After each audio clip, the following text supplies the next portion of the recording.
Dr. Fung, Chairman Victor, that was really insightful. I admire how you took a very micro story, a current event story with Foxconn, told the interesting details about it, and then related it to overall macro level trends and predictions of what's going to happen in China and the rest of the world around that story. So that was a very interesting interplay between small story and big world concepts. Thank you. As moderator of this session, similar to this morning, I get to ask the first question. And I encourage you, I've got a couple of really good questions here in writing. I think, Chairman, you can stay here for about 10 or 15 minutes? Sure. Good. Yeah. I can. You can, okay. He's going to have to gobble his lunch, unfortunately, because he's got a flight at 3 o'clock. So I really appreciate this. I'll get right to my question. I encourage you to submit any questions in writing, and maybe we might have time for a verbal question or two. This is a great opportunity to learn some more insights from Chairman Victor. The question I wanted to ask is, you talked about the higher wage prices impacting the manufacturing industry, effectively raising their costs and raising their prices. And this is what happened in Hong Kong over the past few decades. In the 1950s, 60s, and 70s, Hong Kong is predominantly a manufacturing center, and as our wages here increased, the manufacturing went to Guangdong, and Hong Kong became much more of a service center. Now, you talked about the manufacturing moving into second-tier cities, inland cities in China, and also to some of the other ASEAN countries. Do you see that manufacturing vacuum in China, in the old manufacturing areas, replaced by a financial services sector or a services sector? Could you comment on that? Yeah. Barry, that's an excellent question. In fact, the way I would answer it is this way. The answer is absolutely yes, but let me say how I come to the yes. One of the things that China obviously has to be very careful about is providing employment. You know, there's one thing to say that China must rebalance to move the economy away from the export sector and more towards the domestic consumption. The whole world talks about Chinese economy rebalancing. By the way, putting increased wages, putting money in the hands of the low economic classes is a very good way to kickstart the consumption and do the rebalancing. But having said that, I think we really need to think through, as we do this rebalancing in China, where the jobs going to come from. And my answer would be that it has really got to come from a very rapid development of the Chinese economy's services sector. Right now, the Chinese economy derives about, if my numbers I remember correctly, about 36% of the GDP from services. That actually is very low, even when you compare that to developing countries.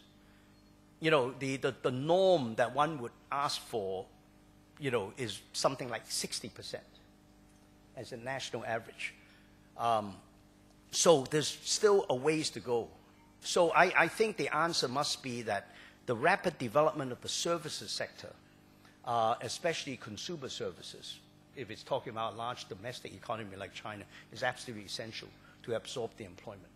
Here again, I need to say one thing for the role that Hong Kong could play. Hong Kong actually, as we all know, derives over 90% of our GDP from services. We are a highly sophisticated service economy. So if you really step back and think of Hong Kong's strategic significance to the development of the whole country, we have a major role to play in doing whatever we can to help China actually move along the path of developing a very strong, modern services economy. And not only would we do nationwide, you know, taking a lot of our producer service, our business-to-business services into the mainland, but especially in the Pearl River Delta region, in which there is every opportunity, I think, to develop a model which rationalizes Hong Kong's services sector, you know, with the southern Chinese economy. And I think that's very important. It's almost like 30 years ago when we had a manufacturing economy and we rationalized that with the southern part of China, with Shenzhen, and then southern part of China.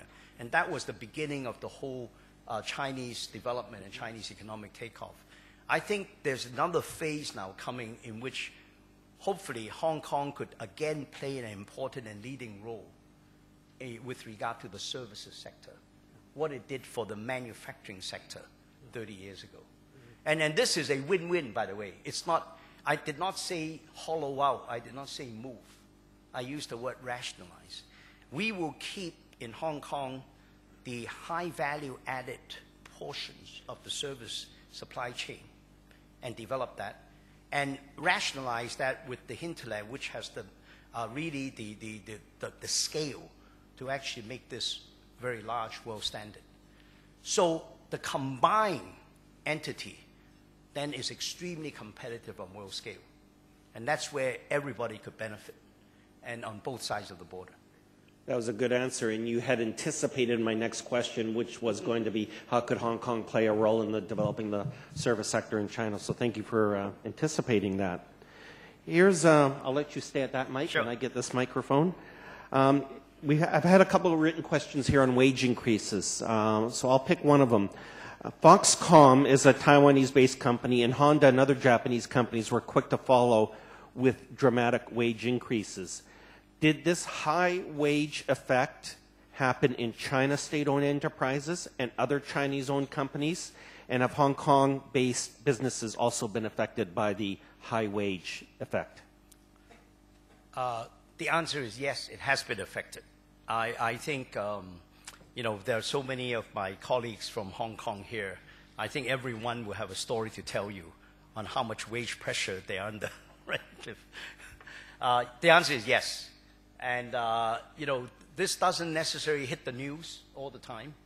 But if you talk to a small and medium-sized enterprise running a factory in the Pearl River Delta that, you know, from Hong Kong, they are under intolerable pressure on the wage increase. And I think all over China, we're really looking at a 20% average increase in wages, you know, across the country. Which, let me emphasize again, don't get me wrong, it's not a bad thing. I think it hurts while it happens, of course, but in the long run, I think it must happen.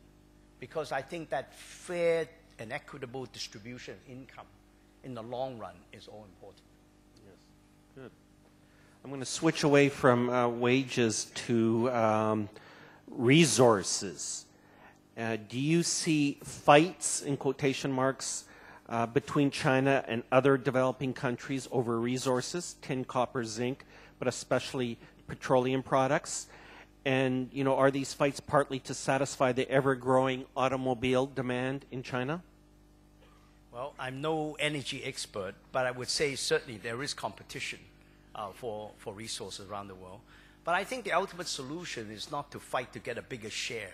It's really to actually change and improve the way you use energy and the way you use some of these scarce resources. And by the way, including water. And so I feel that, yes, while there will be some pressure on commodity prices because of growth in not just China, in India. India will be a major factor in this. And other developing economies, Brazil will be a major factor.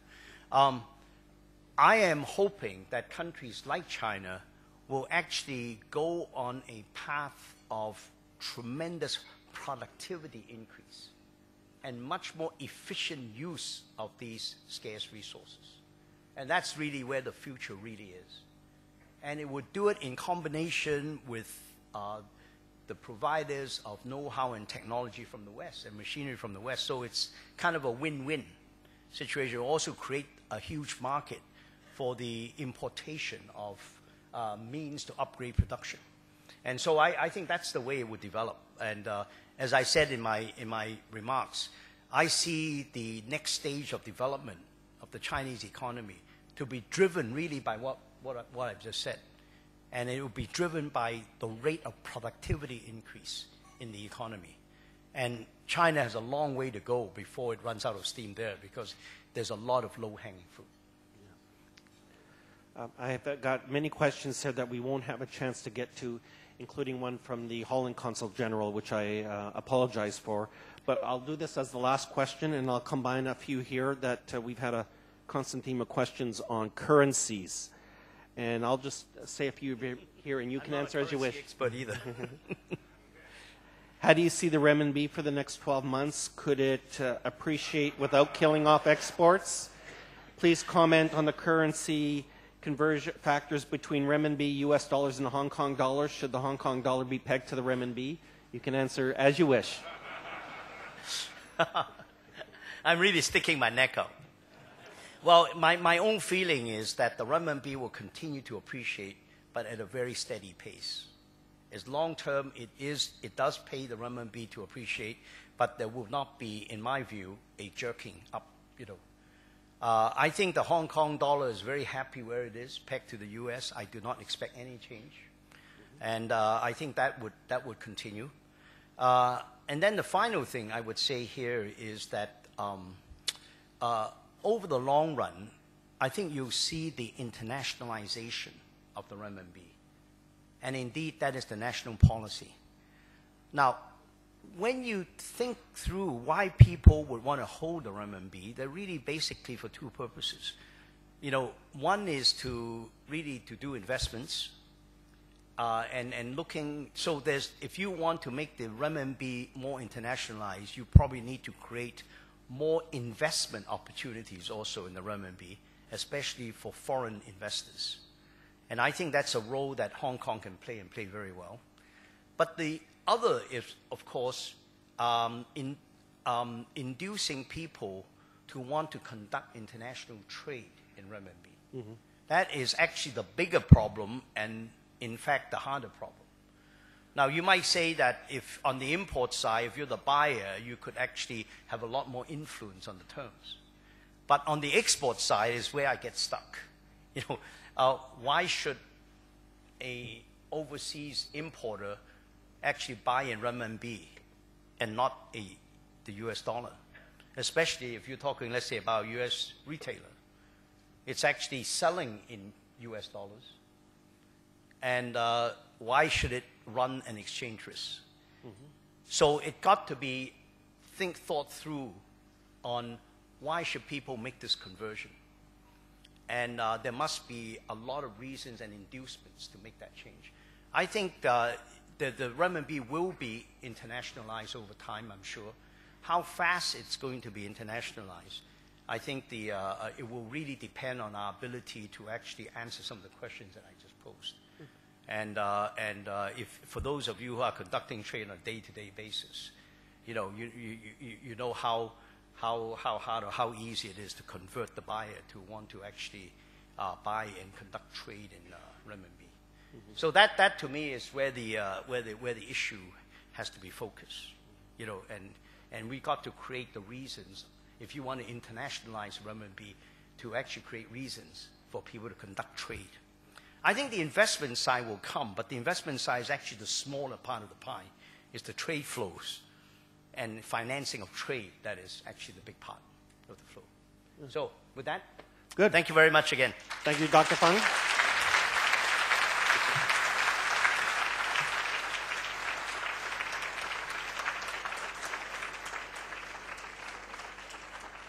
That was terrific, absolutely terrific.